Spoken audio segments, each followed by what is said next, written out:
Now, the biggest difference between a corporation and a partnership of whatever form is that the corporation is deemed to have perpetual existence. You file a certificate known as a certificate of incorporation.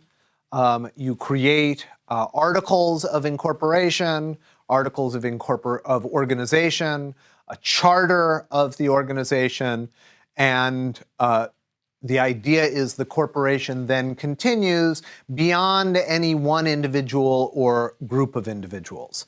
So you have a group of people who incorporate, an initial group of directors, but then you create bylaws, and the bylaws determine how the governance of the corporation is going to continue on into the future. The other big thing to understand about corporations is the roles of the various parties within the corporation. And the big three groups are shareholders, directors, and officers. So shareholders are viewed as the owners of the corporation, but they don't have the right to manage the corporation. Shareholders are limited to a relatively small number of functions. They can vote to elect members of the board of directors. They can also vote on fundamental corporate matters like amending the articles of incorporation or dissolving the corporation or selling the corporation's assets or something like that. And of course, they share in the profits of the corporation as the owners of the corporation. And they can sometimes sue the corporation either in what are known as direct suits or derivative suits.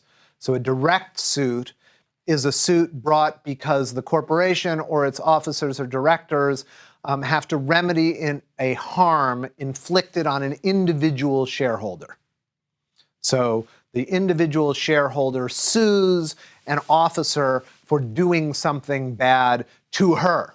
A derivative suit is a suit brought by a shareholder on behalf of the corporation to complain about some activity of an officer or director in which the claim is that the officer and the director have harmed the corporation, which in turn obviously harms all the shareholders, but it's different from a direct suit because it's not a harm to one particular shareholder. It's a suit on behalf of the corporation. So let me just give you an example of a shareholder derivative suit. Let us say that a group of directors of a company engage in price fixing, that it violates the antitrust laws. And arguably they should have known that it would be violating the antitrust laws, but they did it anyway. And then they are found out, and the Federal Trade Commission institutes an action against the company, and the stock price of the company plummets as a result. A shareholder or a group of shareholders might bring a shareholder derivative lawsuit on behalf of the company, saying that the company as a whole was harmed by the fact that the directors made this really, really poor management decision.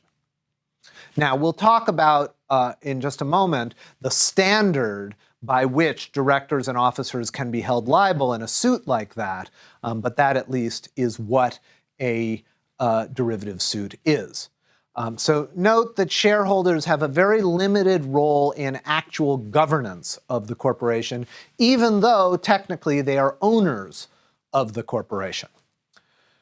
Now, shareholders, as I said, elect the members of the board of directors. The board of directors are supposed to manage the corporation. The board delegates its authority to one or more committees, which are comprised of members of the board of directors. And the committees then oversee various corporate functions, might be compensation issues, financial issues, nominations to the board. There's usually an audit committee. Sometimes it's required that there be an audit committee that looks at the financial affairs and auditing of the company, and so forth. For public companies, as I said, those committees are actually required.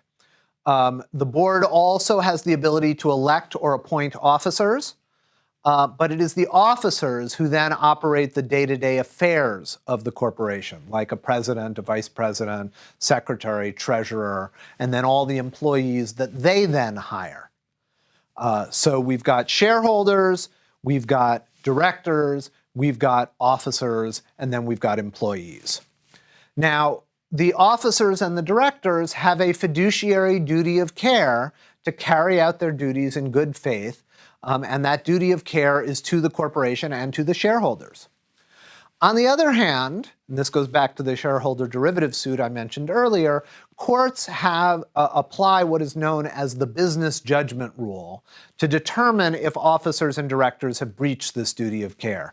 And the business judgment rule is pretty forgiving of the actions of officers and directors. Some people think it's too forgiving, but the idea is that if the officers are generally making a business decision or what seems to be a rational business decision, they're not going to be held liable for violating their duty of care, even if that decision turns out to be wrong-headed or have bad consequences, perhaps even if it has disastrous consequences, as long as it was sort of in the general scope of what a reasonable officer of the company might have thought to do, then it's within the duty of care. So in order to demonstrate that there's been a breach of a duty of care, you really need to show that the officers are engaged in fraud or illegality, or they were grossly negligent or uninformed,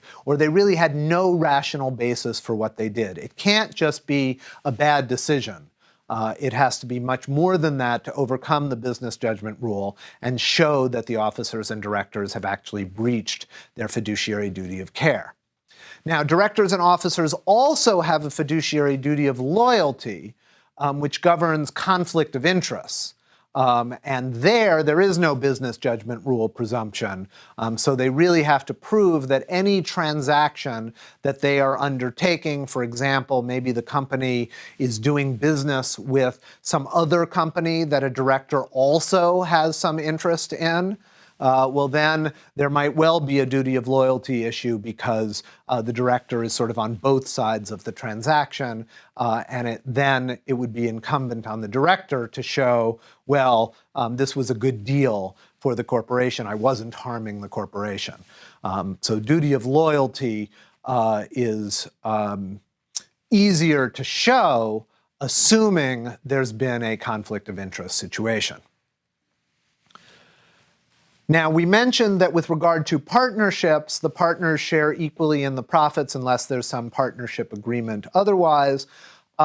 With regard to corporations, there's generally a set of stock shares that are sold in the corporation, and a share or stock represents an interest in the corporation.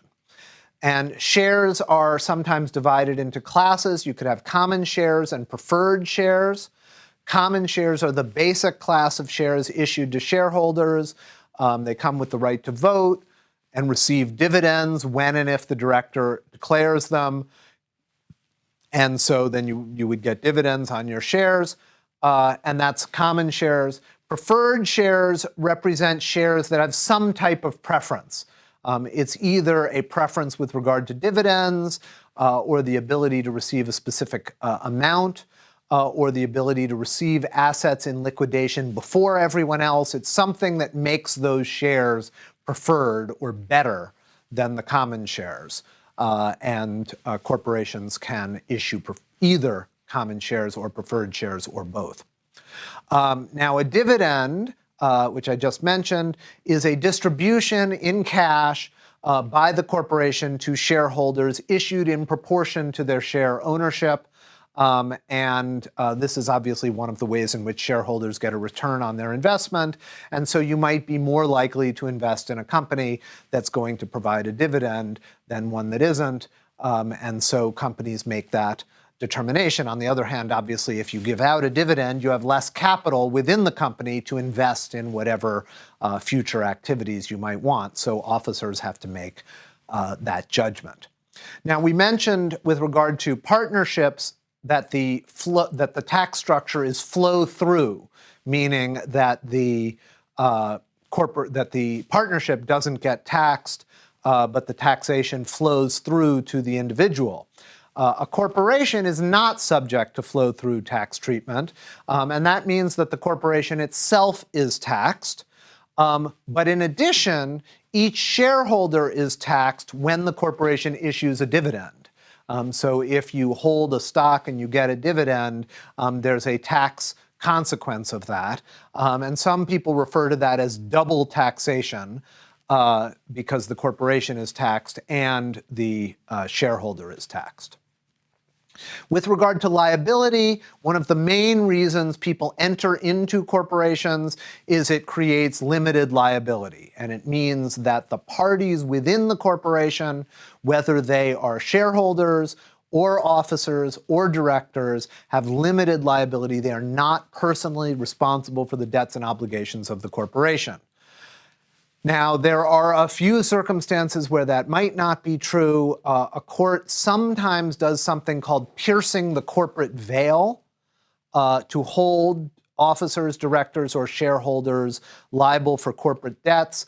But that doesn't happen very often, and it's really only if courts see fraud, illegality, or some sort of misbehavior where people are using the corporate form to hide from liability in a way that seems to be inappropriate. But in most cases, the corporate veil and the corporate form will protect individuals. And as you may know, sometimes corporations become shareholders of other corporations. And so you end up with corporations that have parent companies and subsidiary companies. And the reason they do that, again, is so that if the subsidiary company has some sorts of debts and liability, they won't be able to go after the parent company. They'll only be able to go after the subsidiary company to pay off those liabilities. Now, corporations can be terminated by dissolution and liquidation. We talked a little bit about dissolution with regard to partnerships. With regard to corporations, a corporation can be dissolved either voluntarily or by the court. But voluntarily, it's got to be approved by the board and a majority of the shareholders. And then the corporation files a certificate of dissolution or an article of dissolution with the Secretary of State within that state, whatever state they're incorporated. And a court can sometimes order dissolution if a majority of the board is doing something that is inappropriate or has somehow wasted corporate assets. It might be that a corporation would be ordered to dissolve by the court, but that also doesn't happen very often, certainly not with any company that's profitable. And after a corporation is dissolved, whether by the court or whether by a vote of the shareholders, the business continues, but solely for the purpose of winding up the affairs. The corporation liquidates, distributes out the remaining assets to creditors, and then if there's any money left over, it goes to the shareholders.